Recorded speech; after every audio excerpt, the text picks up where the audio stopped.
The first thing when I came here today, I saw waste as waste. Okay, if we start with what a resource is, we've got right time, right dose, right place, right amount, right consumer, and right mode. So I've gone on the other side and looked at why this waste might actually be occurring. So if we start off with wrong time, it could be that the food is being delivered too early to the patient and they don't want it. Or it could be being delivered too late, so it's actually cold and they still don't want it. It could be in the wrong dose, so it could be too much or too little. It could be completely in the wrong place, because my understanding is food is normally ordered the day before, and it might not be the same person that orders it is the one that actually eats it. So somebody might say, well, I like egg and chips, and they would eat that if they were in the hospital the next day, but they get discharged and the person that comes in to actually eat it hates egg and chips and wouldn't eat it. So I think there needs to be some form of mechanism to make sure that the person who orders it is the person that's going to be the customer. And I think it's a communication problem. Why isn't there some form of electronic system where they can order at the beginning, let's say, I don't know, 9 o'clock or 10 o'clock in the morning, when they know that person's going to be in, rather than ordering the day before? Then we've got the wrong amount, and I think with older people you might give them too much and they don't want it, or people might not like the actual type. Then we've got the consumers, and I think this is where a lot of this can change. One, I think there should be an opt-in and opt-out process. So people who want hospital food can say, yes, I want hospital food, but people who don't want it, I think, are very likely not to eat it. But also visuals, I think, are important. So you might order egg and chips, but when it actually arrives, you don't like it because the egg's scrambled and you want the egg to be normally fried. That's what you expected, but because there wasn't a picture of it, then you didn't get what you expected. I've got wrong mode here. You might have vegetarian food delivered to a non-vegetarian, or non-vegetarian food delivered to a vegetarian. Either way, I think is wrong. And I recently came across some information on dementia. And people that have got dementia tend not to see white very well. So if you put a white plate in front of them, they'll not eat it. But if you put it on a coloured plate, an orange plate or a yellow plate, then they would eat it. The big thing that I've got from this is don't see waste as waste, see it as a possible resource. Given the amount of money that is spent by the National Health on food and how much is wasted, this could save millions and millions of pounds. According to the TREES technology, we can formulate it as the problem of creating a structure that is capable of answering users' actions or capable of answering users' needs in an environment with uncertain parameters, incomplete knowledge. And sometimes the users themselves, they are not fully aware of what they need.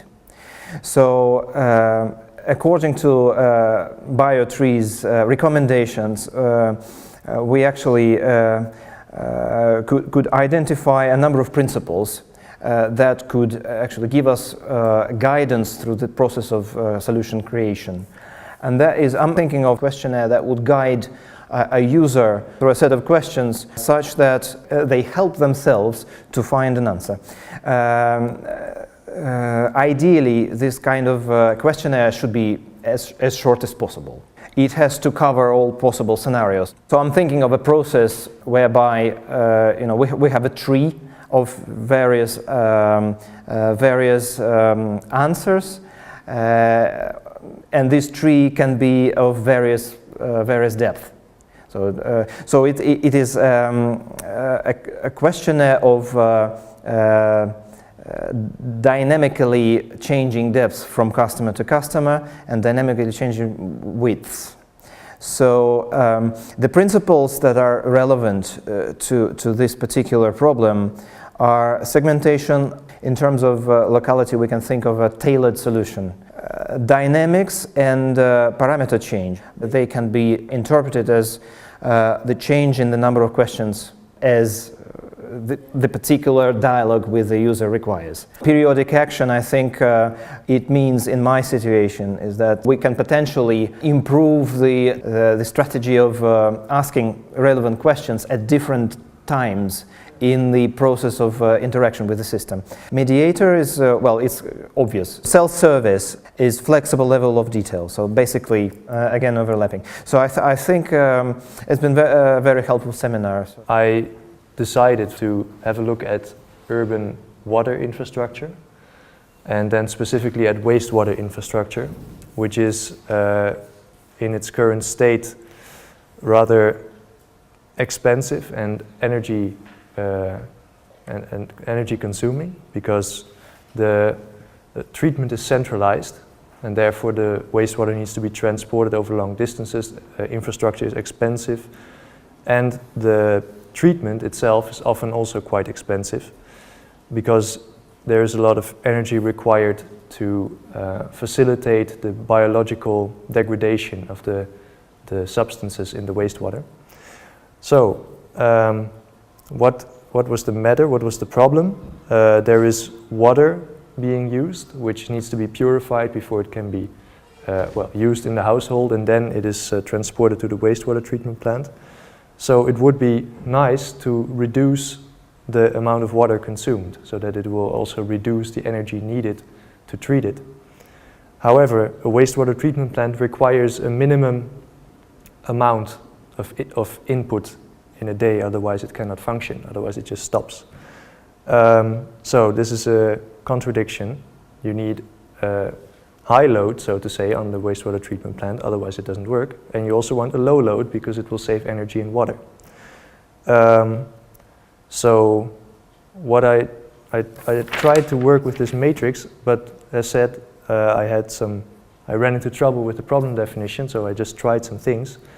And I came across principle 24, intermediary, and it occurred to me that this wastewater treatment plant needs a certain amount of water. So if we make it a closed system with like a bucket of water, it has a certain amount, and we just add the stuff that we want treated in there in a concentrated form, then we would be able to consume less water because the treatment plant has all the water it needs. So the intermediary process is you have it in a concentrated form, so you use less water yourself, and then you transfer the water or the substances into the wastewater treatment plant.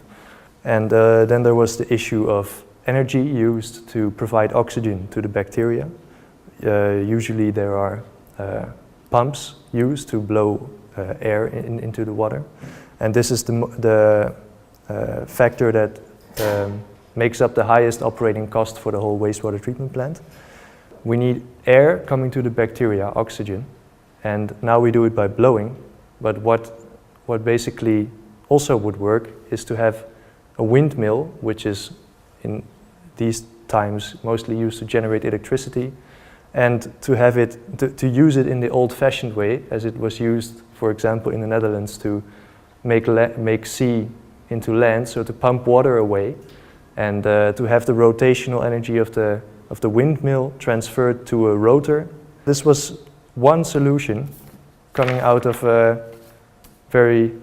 my non-professional dealing with this table, so I'm quite confident that there can be a lot of even more useful solutions out of it with some more experience and more practice. So I think it was a very fruitful day. Thank you. Golden key. Yes. Thank you. I got a key. Golden key. Yes, golden key with all, Oops, thank you very much. Yeah. So Thank you. all the details. Yes. You have.